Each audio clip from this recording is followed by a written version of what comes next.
A Ramón Navia Osorio, que es ingeniero agrícola, pero sobre todo también un enamorado de la naturaleza, y eso le ha hecho siempre implicarse toda su vida con la ecología, apoyando los movimientos conservacionistas y apostando por la agricultura ecológica en sus cultivos y en su labor profesional. Es un gran conocedor de los métodos, de los procedimientos, de los productos, de lo que estamos hablando hoy, y un referente en nuestra región del buen hacer en agricultura ecológica, demostrando, yo creo que en la práctica, que se puede hacer una agricultura sostenible y respetuosa con el medio ambiente. Y os dejo, Ramón tiene la palabra. Buenos días.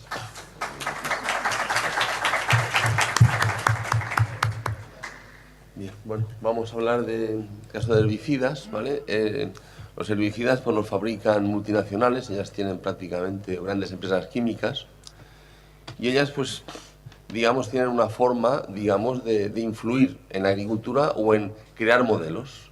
Entonces ellos se dedican a crear modelos. Aquí tenemos por ejemplo un ejemplo, ¿no? De la zona de estos son unos melocotoneros, por la zona de donde se riega, pues se echa herbicida, que siempre es más cómodo. Incluso crean unas ideas, crean ideas de decir, bueno, de lo que es correcto y lo que no es correcto, y de lo que es estético y no es estético. Entonces nosotros tenemos que ser conscientes de eso, que ellos están creando muchas veces con el apoyo de los políticos, de las grandes fuerzas políticas, pues crean ideas de lo que tiene que ser, ¿vale? No de lo que es, no de lo que tiene que ser. Aquí tenemos un ejemplo, ¿no? Voy a empezar porque hay que intentar de la base comprender qué es lo importante para que no haya plagas o qué es lo que tiene que ser correcto, lo que tiene que ser lo que funciona, ¿vale? Entonces, en el caso de la agricultura convencional, pues es el monocultivo, y el monocultivo significa desequilibrio. Cuanto un sistema es más diverso, es más equilibrado. Es una ley de las primeras de la ecología que hay. Cuanto más diverso y más número de individuos tiene un sistema, es más equilibrado, ¿vale? Entonces, aquí tenemos un ejemplo de monocultivo. Eso solamente genera plagas. Los herbicidas es fundamental porque crean una limpieza, entre comillas, que es, digamos, demoledora. Vamos a hacer un ejemplo. Quiero hablar de esto porque creo que es importante para conocer qué es lo que tenemos que buscar. Aquí tenemos un ejemplo de recuperación de biodiversidad y control de plagas. ¿Cómo se controlan las plagas? Por sí mismas. Cuando alguien está en un bosque, en una zona natural, las plagas desaparecen. Y no se ve a nadie fumigando, ni nadie regando, ni nada. Se ven árboles muy grandes, se ven arbustos, se ve mucha vida. Y, por supuesto, eso es lo que hay que emular, hay que copiar eso. Y tenemos una agricultura convencional, no respeta los márgenes. En jardinería igual, me refiero que en jardinería nos han enseñado que lo correcto es una limpieza absoluta y algunas plantas por ahí con flores, y tenemos que cambiar el chip, es algo que será muy sano. Entonces aquí es un ejemplo de diversidad, de donde partimos, de una zona con mucha piedra y con pocas plantas. Y bueno, aquí vemos la parte derecha donde ya está reforestado y se ve la diferencia. Primero tenemos que ser conscientes de que Murcia no es para nada un desierto, no lo fue. Lo es ahora, pero no lo fue. Y puede volver a ser muy diferente. En el campo de Cartagena está documentado que era un lentiscar y que eran árboles, había un bosque muy espeso, había ciervos, había lobos, había hasta asnos silvestres. Esto hace 300 años. Y esto es lo que hemos descubierto por ahora, ¿vale? Hay tres grupos de organismos, ¿vale?, que controlan las plagas fundamentalmente. El primero son las aves insectívoras. Las aves insectívoras, para que ellas puedan sobrevivir, además de insectos, comen bayas. Por tanto, tiene que haber bayas todo el año, no puede haber bayas una cosecha. Por tanto, tiene que haber diversidad. Es una cosa que también se puede copiar en los jardines. Puede haber arbustos que tengan bayas todo el año. Sean autóctonos o si no autóctonos de aquí, mejor, porque sería emular un bosque en cada jardín y un sostenimiento en cada jardín. Entonces aquí tenemos, por ejemplo, una planta que genera bayas y a la vez pues, hay una serie de aves insectívoras que pueden mantenerse si les faltan insectos con bayas y mantener, incluso complementar su dieta. Entonces, si hay aves insectívoras, no hay gusanos.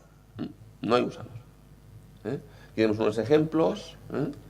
Aquí en este caso del Caprimulgus, de la chotacabras, es un gran depredador de polillas, que son las principales plagas de gusanos, son casi todos polillas, son mariposas nocturnas, y este lo depreda junto con los murciélagos.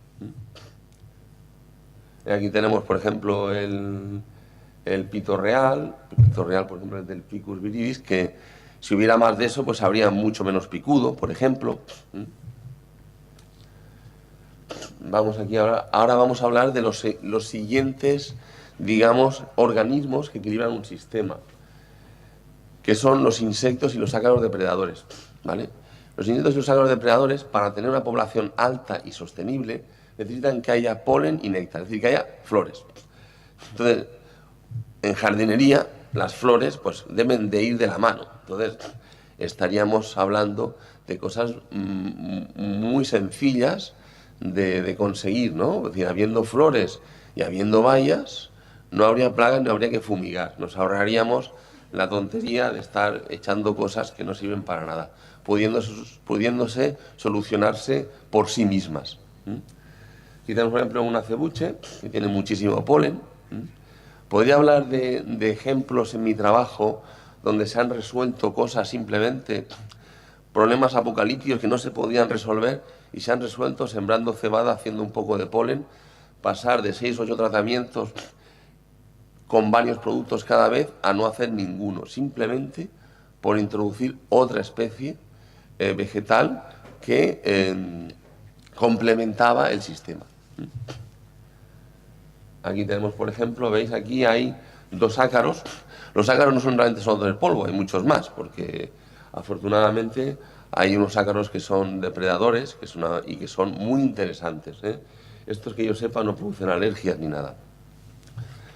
Aquí tenemos, por ejemplo, uno comiéndose una araña roja y otro, el Swisky, que es un gran depredador de mosca blanca, que era una plaga también apocalíptica y que solamente se solucionó con este ácaro y otro insecto de aquí autóctono,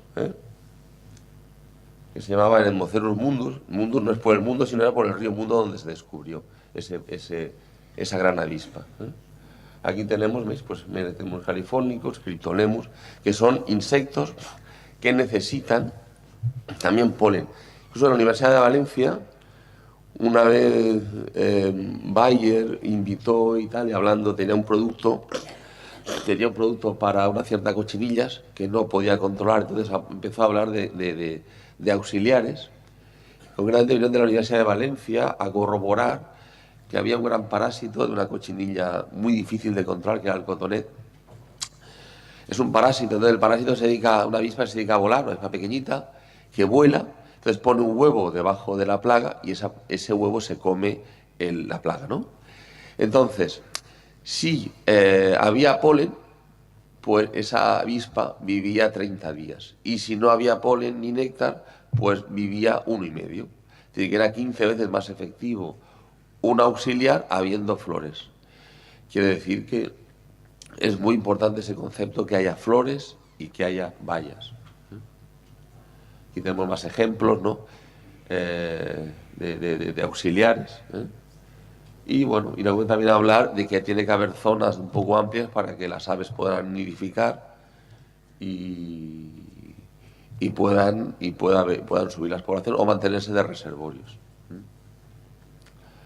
Aquí vamos a hablar ahora efectivamente de cómo el modelo que nos han inculcado durante décadas, ¿vale?, para todo las grandes multinacionales.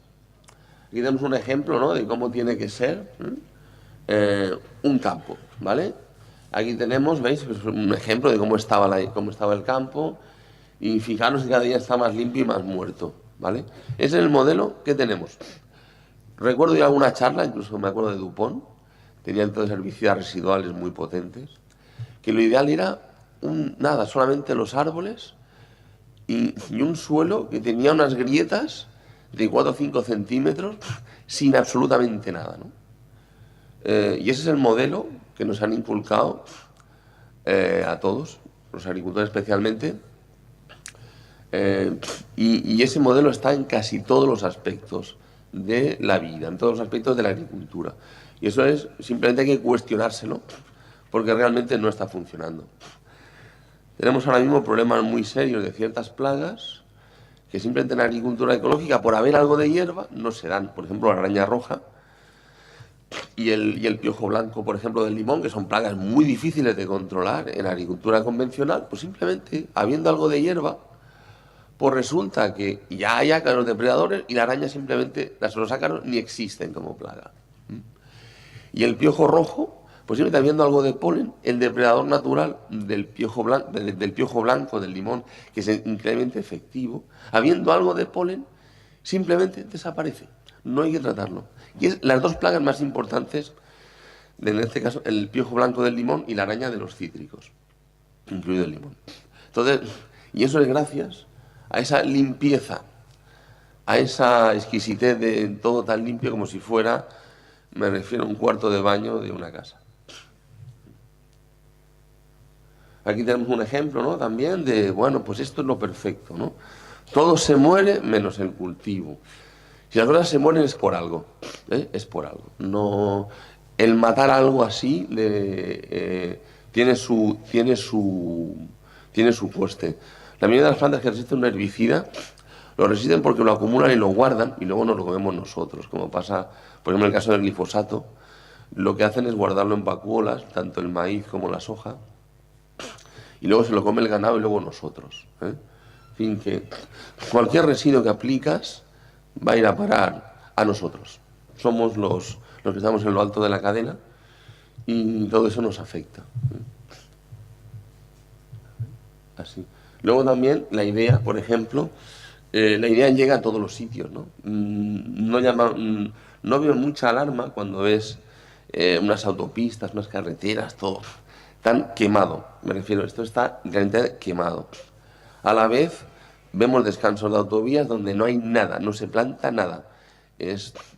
Deberíamos de exigir que esas autopistas, esos descansos y esas vías de tren se reforestasen con algo que generase vida, especialmente planta autóctona. Cuando nosotros echamos un herbicida de este estilo, es decir, nosotros matamos todas las raíces y a la vez toda esa fertilidad que tiene ese suelo se pierde. Digamos, la fertilidad no es una cosa, es un concepto muy sencillo. La cantidad y variedad de organismos que hay en un suelo. Cuando nosotros matamos las raíces, todo eso desaparece. Y entonces estamos convirtiendo un desierto. ¿Vale? Será muy económico, será muy tal, pero segar sería mucho más interesante. Y plantar cosas que eviten. Si plantas arbustos en el centro, ya no nace hierba y estás teniendo riqueza botánica y riqueza zoológica. Y equilibrio. Aquí tenemos un ejemplo, ¿no?, de una vía de tren. Son fotos del Google, pero no se ve esa limpieza que yo la pongo entre comillas, no sé si llamarlo limpieza suciedad, pero en fin, cuando ves todo tan exquisito. Aquí tenemos otro ejemplo, ¿no?, de una carretera, todo tan así, ¿no?, tan sencillo. Aquí vamos a hablar, como se habla mucho de glifosato, yo voy a hablar de otros muchos más. El vademecum tiene un taco gordo de herbicidas, ¿vale? Muy gordo, muy gordo. Aquí tenemos, por ejemplo, un ejemplo, ¿vale? Algunos están perfectamente autorizados en España, y la persistencia, que es una persistencia, es mucho mayor la persistencia que pone ahí. Pero hay que poner la persistencia pues para el siguiente cultivo. Muchos herbicidas son para un cultivo, pero cuando pones el siguiente, según que si es una sensibilidad del cultivo, afecta al siguiente. Pero realmente la persistencia es muchísimo mayor de lo que pone ahí, ¿vale? Hay herbicidas que duran muchos años, muchos años. Y aquí tenemos, ¿veis? Pues entra en la cadena, son per se, los herbicidas suelen ser muy resistentes a bacterias de suelo y todo eso, son las mayores descomponedoras. Y bueno, como se hacen para que duren, ¿vale?, pues se meten en la cadena. y atraviesan, muchos de ellos hay problemas de incluso en las aguas de los pozos, es decir, que atraviesan todo el suelo y contaminan el agua de los pozos y por tanto los manantiales, todo eso, ¿vale? Son productos de una peligrosidad muy grande, ¿eh? Algunos mucho peores que los insecticidas, ¿eh? Aquí tenemos, este es uno, este es Gramosone. Este producto salió en el año 60, se empezó a usar hasta el año 2007. Este producto, todos los años que ha estado en el mercado, ha sido el producto más tóxico de todo el vademecum, ¿eh? Y producía este efecto, ¿no? Quemaba, era un producto, y era el producto más tóxico del vademecum en todo el tiempo, cancerígeno todo. En fin, el glifosato se queda muy a la zaga, ¿eh? Y este producto pues se prohibió, afortunadamente. Ahora voy a hacer algún comentario también luego cuando esto, que creo que es interesante. También se ha prohibido, este producto era para quemar árboles, ¿eh? Para quemar arbustos, para quemarlo todo. También se ha quitado, afortunadamente, pero son productos de mucha persistencia. Y bueno, pues voy a hablar antes algún comentario, porque hay un tema, y es muy importante, que son los residuos de terceros países. Quiero comentar eso porque para la gente que conozca gente en Europa, es una cosa que tenemos que hacer entre todos.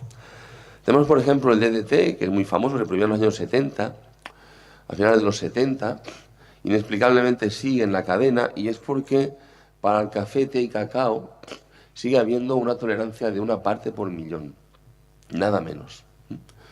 Quiere decir que si nosotros prohibiéramos, cuando un producto se prohibiera en Europa, se prohibiera la entrada de cualquier residuo, por mínimo que fuera, estaríamos quitando no solamente los residuos de aquí, sino cualquiera que nos exportase a nosotros se vería obligado a eliminarlo, porque hay un mercado negro, tanto en la India como en China, que producen todos los productos que ha habido y que se gastan en países tercermundistas, y luego aquí nos los comemos tranquilamente y creemos que estamos a salvo cuando se prohíbe un producto. Para nada, ¿eh? Para nada. Los productos, digamos, habría que prohibir, digamos, cualquier traza en cualquier importación para que no entrase. Ahora mismo está entrando el DDT tranquilamente en café, té y cacao, ¿eh? Nada más 1 parte por millón, que la mayoría de los productos no lo tienen. Entonces, sería muy importante, políticos que hay por aquí y demás, y gente que tiene contactos con Europa, que tomase nota de este tema, que es muy importante, ¿vale? Muy importante, ¿eh? Pues, en principio, en fin, yo soy muy esquemático, tengo poco. Podemos hablar de preguntas y tal, a ver que me ayudéis un poco, porque yo siempre hablo como, no es muy sintético y no tengo mucho rollo, así que, en fin. Bien, no, mejor, claro, así damos opción a alguna pregunta.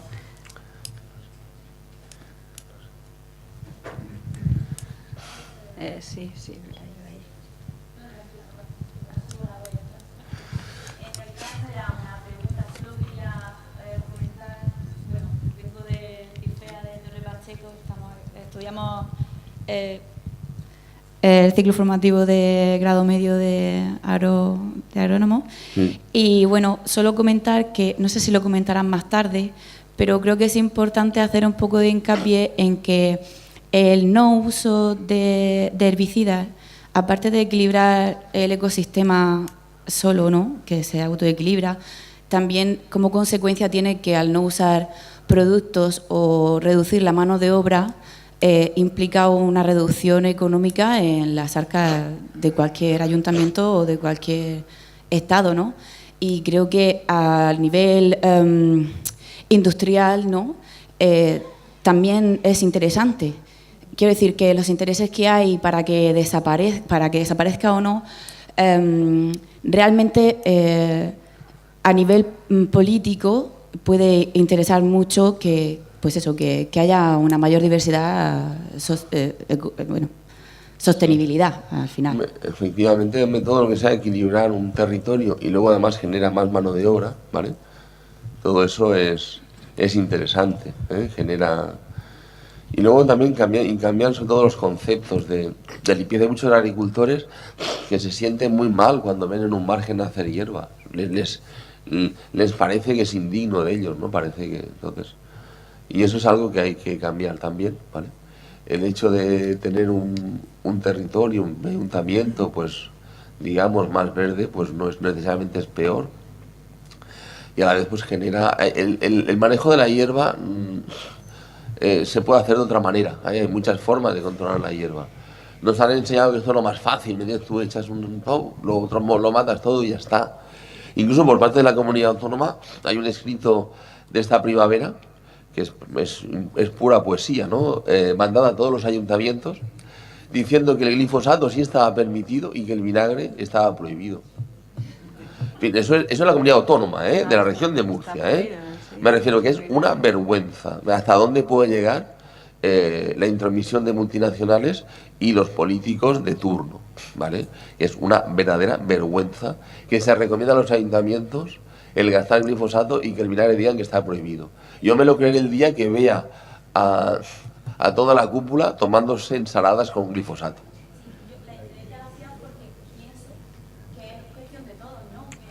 Sí. Ese dinero que se usa para la gestión pública sale de todos, ¿no? Claro. Y con esa medida que estamos hablando, al final lo que hacemos también es ahorrar en costes. Sí, por eso. Porque es interesante en todos los sentidos. Hola, Ramón. Hola, Juana. Pues una pregunta. De todos los métodos para control de hierba, para grandes superficies, como pueden ser jardines, cunetas, incluso cultivos, ¿qué sistemas has probado que te gusten más o que para un agricultor, un productor o alguien que... ¿Me estás hablando de jardinería o estás hablando de agricultura? Sí, estoy hablando de agricultura, pero también, por ejemplo, para tema de vías de tren. Sí. ¿Qué sistemas? Yo, en el caso de vías de tren, incluso de cunetas, estaría la reforestación es decir, habiendo arbustos, no hay, digamos, lo que sea conocido como hierba, desaparece, ¿vale? Y a la vez estás generando, pues, aves, estás generando insectos, ácaros. Es decir, si aprovechásemos toda la red de autopistas y de vías de tren que hay en esta zona, vamos, en el campo de Cartagena y toda Murcia, pues estaríamos reforestando un trozo importante y sería una zona, digamos, de equilibrio, ¿no? Que habría sus insectos y sus ácaros depredadores y sus aves que irían a los cultivos digamos, a ayudar a controlarlo. Si además de eso hubiera setos en los campos para evitar la erosión, ¿vale?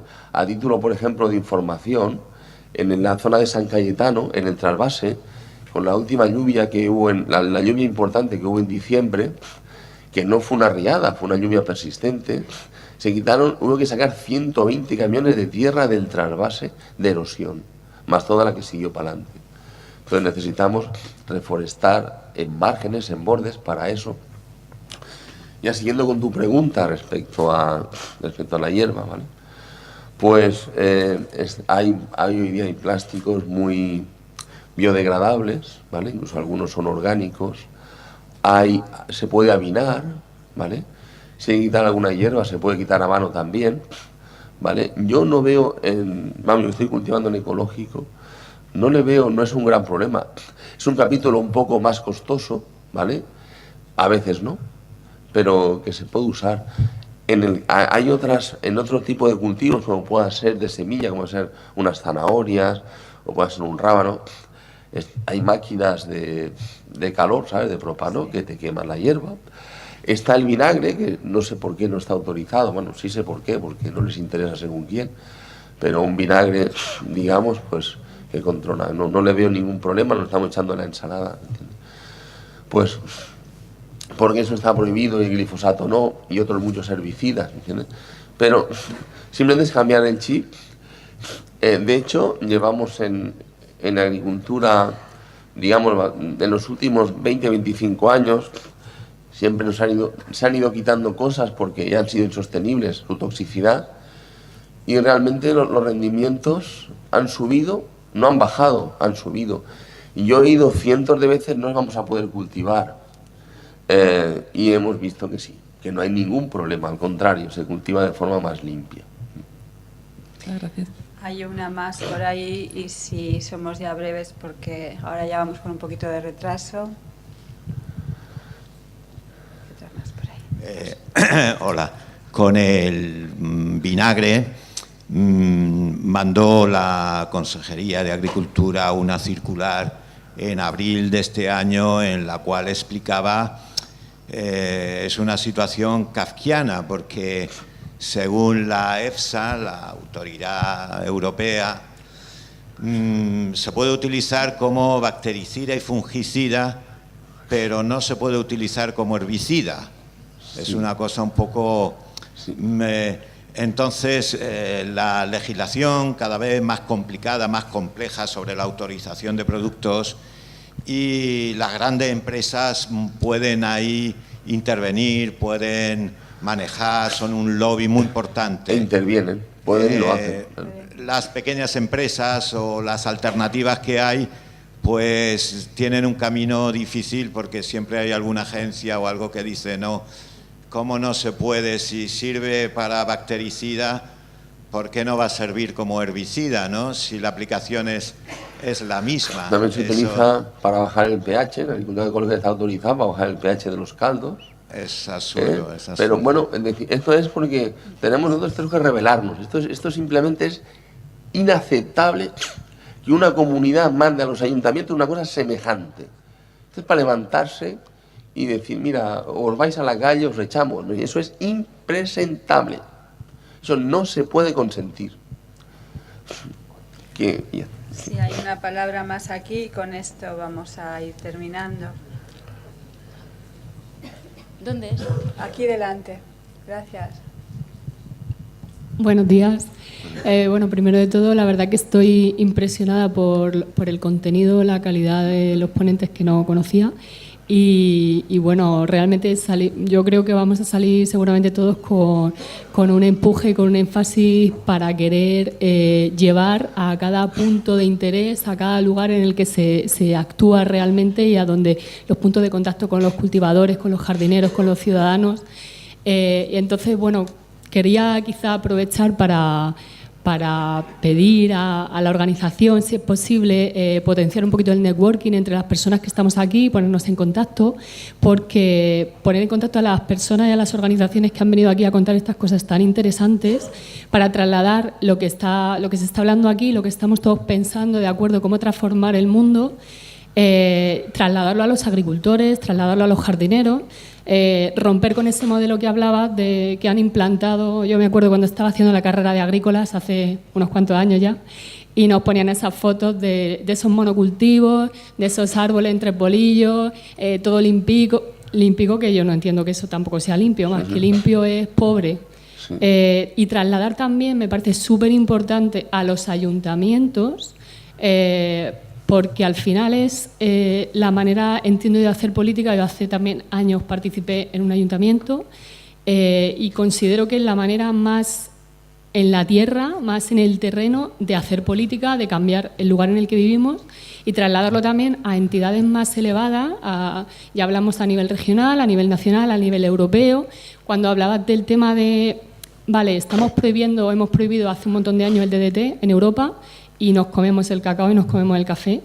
Y el té. Ya es fuerte que no nos preocupemos de que se lo coman ellos. Bueno, están lejos, se lo comen ellos, no pasa nada. No, pero si nosotros, que es lo que podemos influir, decimos, en Estados Unidos lo hacen, en Estados Unidos tienen que un producto que prohíben no puede entrar. Eso hace, cuando hemos importado a Estados Unidos, cuidado con esto que no se puede echar. Si nosotros hiciéramos lo mismo, ayudaríamos a que esos terceros países que también producen para exportar a nosotros, tuvieran cuidado y ya esa materia activa simplemente la descartasen. Claro. Porque el que produce cacao muy probablemente no sabe a dónde va a ir, pero casi siempre van a ir aquí y ya van descartando esos productos y son conscientes de que esos productos no los pueden usar. No podemos ir a la República Democrática del Congo o a cualquier sitio a decir esto no lo echéis, o a la China, ¿no? Pero si lo mandan a Europa y ya no puede llegar, cuidado, ya llevarán mucho más cuidado. Es lo que podemos hacer nosotros. Más creo que no, pero sí, eso sí, y no lo estamos haciendo. Y no lo estamos haciendo en absoluto. Y hablo a nivel de Europa, ¿eh?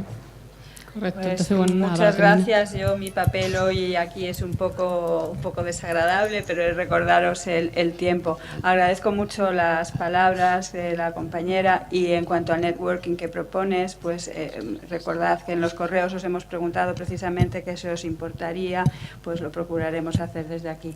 Ahora tengo que comentaros que por necesidades de la organización hemos cambiado un poquito y vamos a hacer el descanso ahora, al que dedicaremos media hora. En este tiempo podéis visitar también una exposición de maquinaria que hay justo en la entrada y va a haber también una pequeña degustación de productos artesanales, casi en su totalidad ecológicos, que han aportado empresas en plan generoso y altruista para que descansemos un poquito. El descanso es media hora.